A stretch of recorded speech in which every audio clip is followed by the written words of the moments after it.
In a world brimming with voices, Necessary Dialogue stands out as your go-to podcast, diving deep into the heart of social issues that shape our existence. We tackle everything from environmental challenges to social justice, exploring topics that ignite passion and drive change.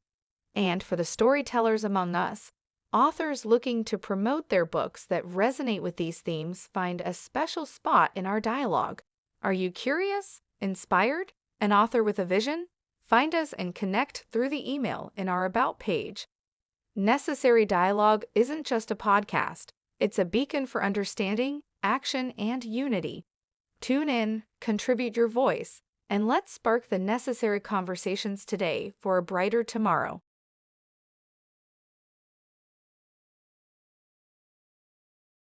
Eric Weinstein on UFOs.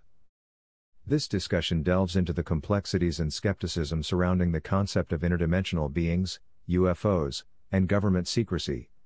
It begins with a critique of the public's misunderstanding of terms like interdimensional and holographic in relation to extraterrestrial beings, highlighting the unfair treatment of David Grush, who attempted to provide an explanation of interdimensional concepts within his understanding but was met with ridicule. The conversation then shifts to the frustration with the lack of transparency and compartmentalization within government dealings with UFO information. It suggests that unless one knows the exact right questions to ask, information remains inaccessible, underlining the challenge in investigating alien visitation without a deep understanding of specific scientific concepts. The speaker expresses a change in perspective regarding UFOs, moving from skepticism to acknowledging the likelihood of secretive government programs related to UFOs, based on the consistency of stories from numerous individuals. This leads to speculation about the existence of a comprehensive cover story or program that serves multiple purposes, including misdirection and the safeguarding of secrets, possibly related to advanced technology or non-human intelligence. The narrative further explores the idea that significant advancements in technology and physics, possibly influenced by extraterrestrial sources, have been hidden or obscured by such secretive programs. It mentions historical figures in physics who may have been involved in research that goes beyond conventional scientific understanding, pointing towards the possibility of anti-gravity research inspired by advanced alien technology. Finally, the speaker reflects on the limitations of current physical theories and the importance of exploring alternative theories that might explain how interdimensional or extraterrestrial travel could be possible, emphasizing the existential significance of determining whether the universe is traversable. The discussion concludes with a sponsor message, unrelated to the main content, promoting a health product. Overall, this summary captures the essence of a speculative and thought-provoking discussion on the existence of interdimensional beings, UFOs, and the role of government secrecy in obscuring the truth, while also acknowledging the challenges in understanding and proving such phenomena within the constraints of current scientific knowledge.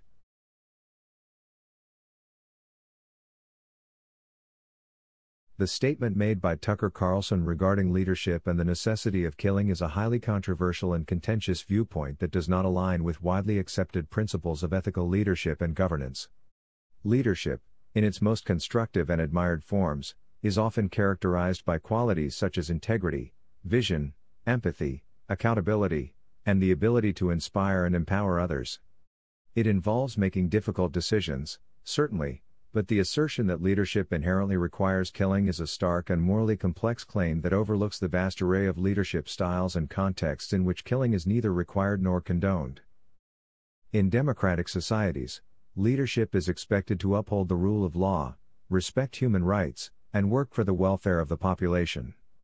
The idea of leadership is broad and can be applied across various fields such as politics, business, community organizing, and more, where the concept of killing people as a requirement for effective leadership does not apply or is outright rejected.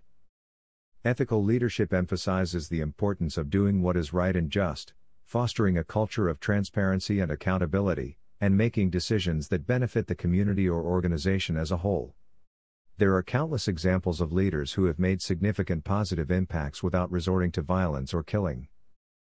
The context in which Carlson's statement was made might reflect a particular perspective on political leadership and the use of force, possibly within the realm of national security or in the context of historical leaders who have waged wars or engaged in violent conflicts.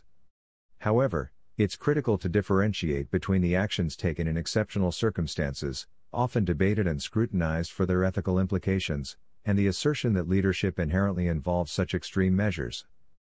It's essential to engage in critical thinking and dialogue about what qualities and actions constitute effective and ethical leadership.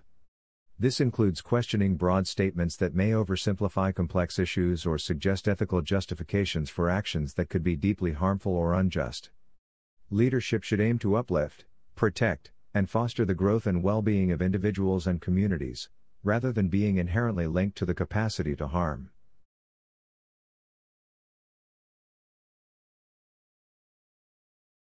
Alexei Navalny, a prominent figure in Russian politics known for his staunch opposition to the Kremlin and President Vladimir Putin, has tragically passed away. Born on June 4, 1976, Navalny grew into a formidable force in Russian political life, distinguishing himself as a lawyer, anti-corruption activist, and political prisoner. Navalny's career was marked by his unwavering commitment to exposing corruption within Russia's political elite, utilizing his legal background to challenge the establishment. His efforts were not limited to the courtroom, he also leveraged social media and his blog to reach a wider audience, effectively bringing the fight against corruption into the digital age. His activism extended into the political arena, where he sought elected office and organized large-scale protests against the ruling government. Navalny's ability to mobilize and inspire led to widespread recognition both within Russia and internationally.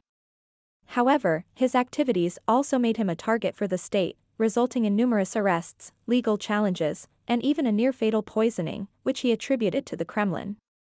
Despite these challenges, Navalny continued his work until his arrest in January 2021, following his return to Russia from Germany, where he had been recovering from the poisoning.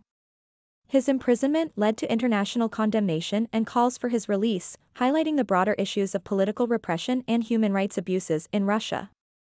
Navalny's death marks the end of a significant chapter in Russian opposition politics. He has been compared to figures such as Nelson Mandela for his role as a symbol of resistance against authoritarian rule. His legacy, characterized by his resilience and dedication to the cause of democracy and transparency in Russia, leaves an indelible mark on the struggle for political freedom in the country.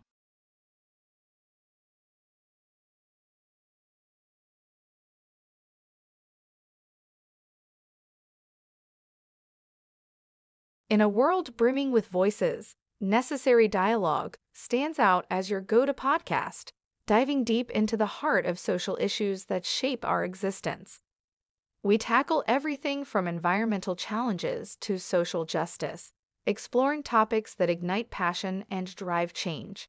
And for the storytellers among us, authors looking to promote their books that resonate with these themes find a special spot in our dialogue. Are you curious? Inspired? An author with a vision? Find us and connect through the email in our About page. Necessary Dialogue isn't just a podcast, it's a beacon for understanding, action, and unity. Tune in, contribute your voice, and let's spark the necessary conversations today for a brighter tomorrow.